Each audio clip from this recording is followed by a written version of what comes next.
रोज रोज लोगों को परेशान करता है तू। अब बोल, अब बोलना।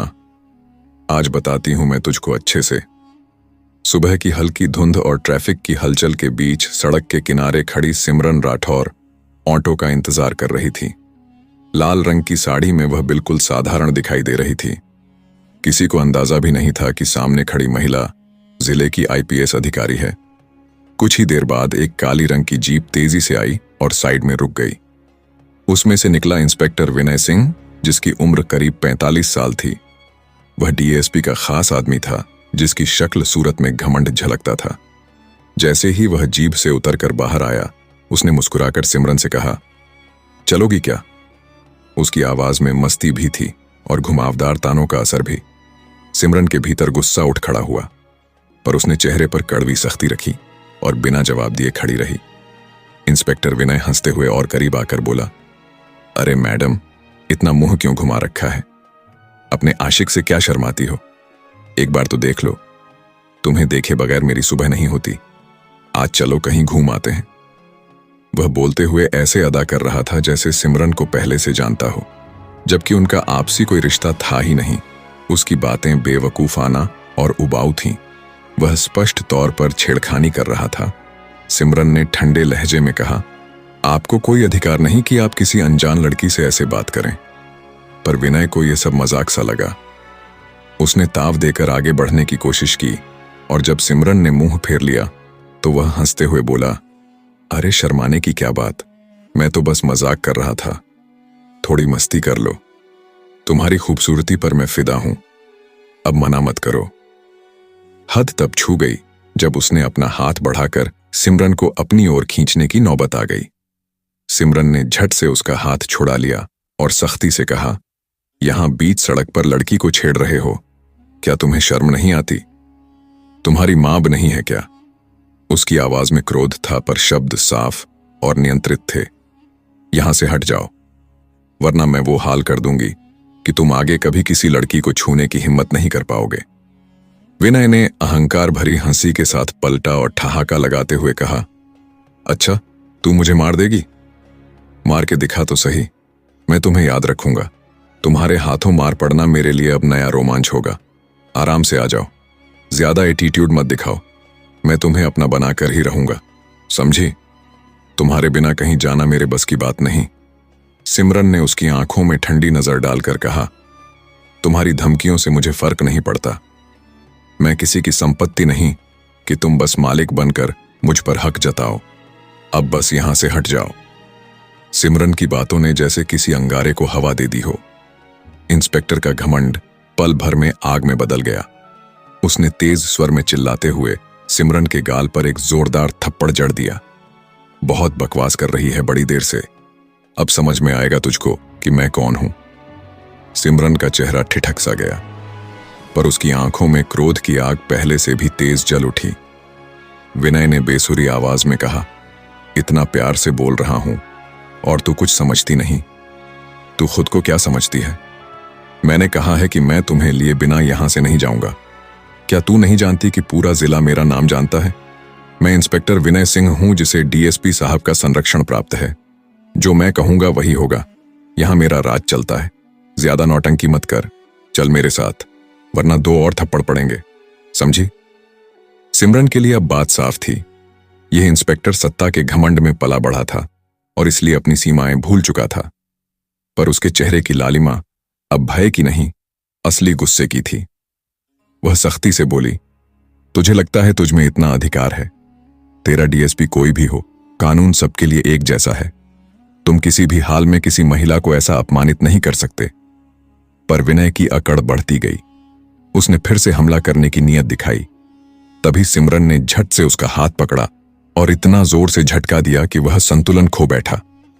विनय चिल्लाया, तू मुझे मारेगी, मेरा नाम याद रख। लेकिन सिमरन कोई आम लड़की नहीं थी। उसने इंस्पेक्टर विनय को जमीन पर गिरा दिया। भीड़ में खड़े लोग चौंक उठे। कुछ ने मोबाइल निकालकर रिकॉर्ड करना शुरू कर दिया। कुछ ने बीच बचाव के लिए आने की हिम्मत नहीं की, क्योंकि वे जानते थे कि मामला पुलिस का है। विनय, जो अभी तक अपनी अकेच में डूबा था, अचानक डर के मारे कांप उठा।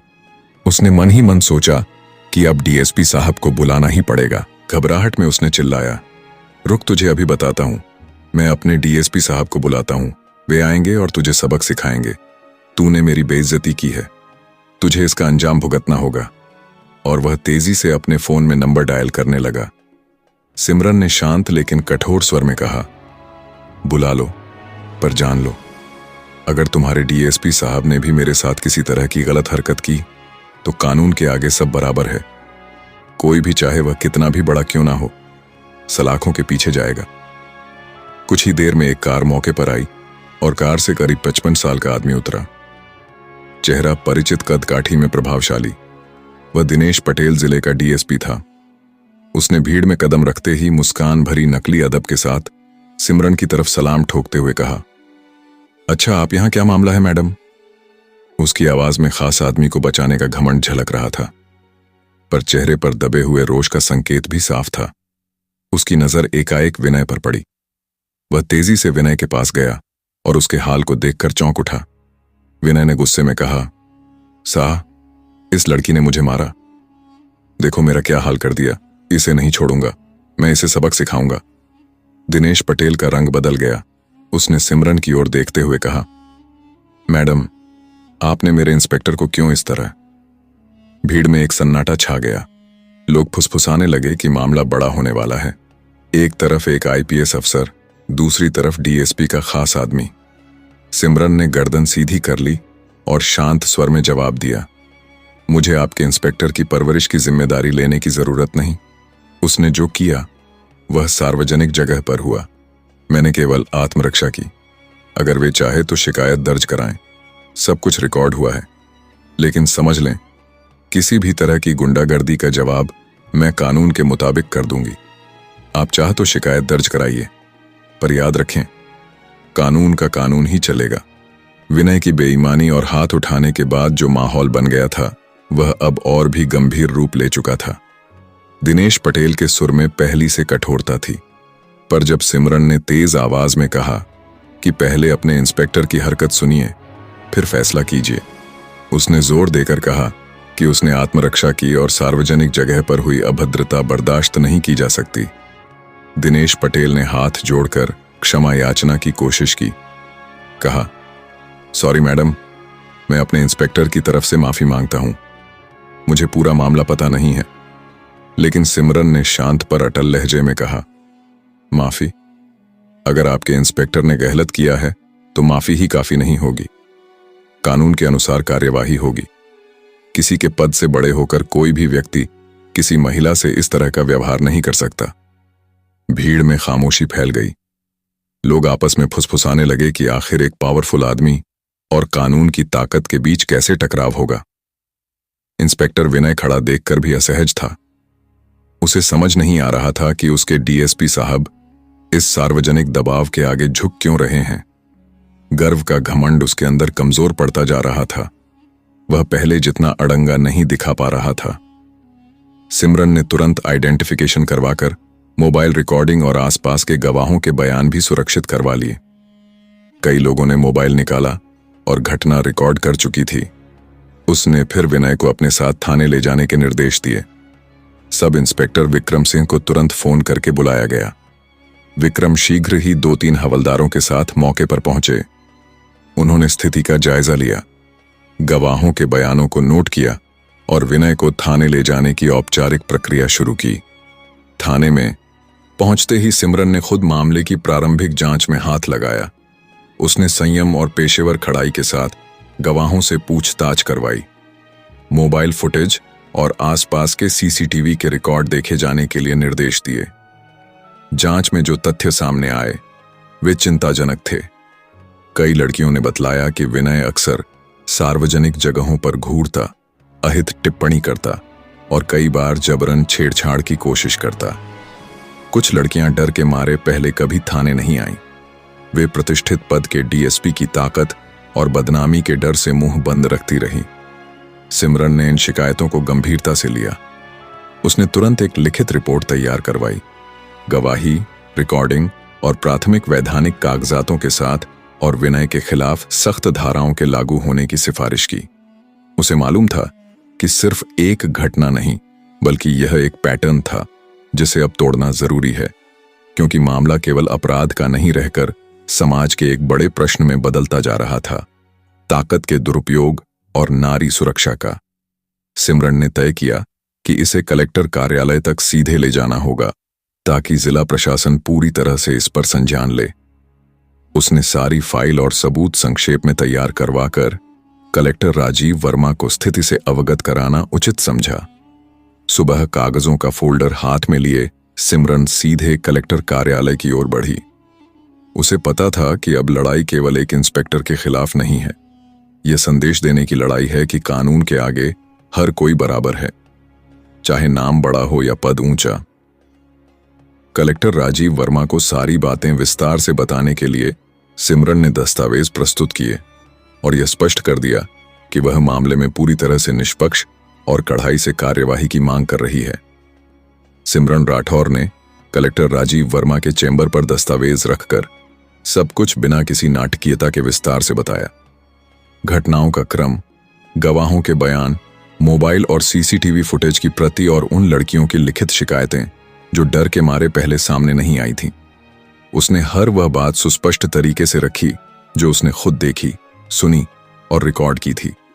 उसके शब्दों में थकान नहीं थी, केवल कर्तव्य के प्रति अटल इरादा और सत्य को सामने लाने की मजबूरी थी।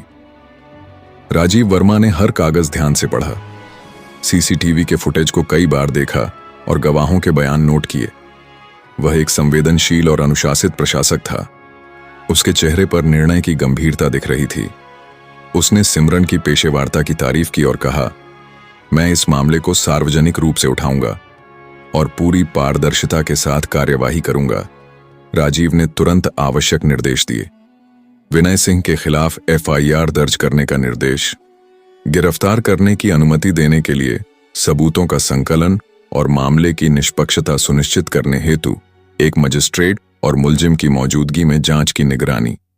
साथ ही उन्होंने पुलिस महानिदेशालय को भी सूचित कर दिया कि मामला संवेदनशील होने के कारण इसे प्राथमिकता देनी है।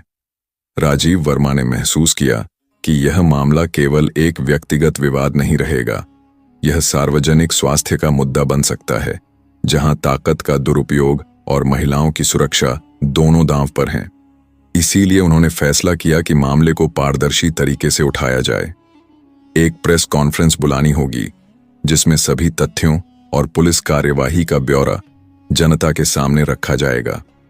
उन्होंने सिमरन से कहा, हम भ्रष्ट और ताकतवर प्रभाव से डरकर पीछे नहीं हट सकते।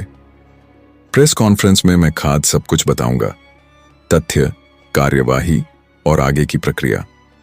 प्रेस मीटिंग की तैयारी तेजी से हुई।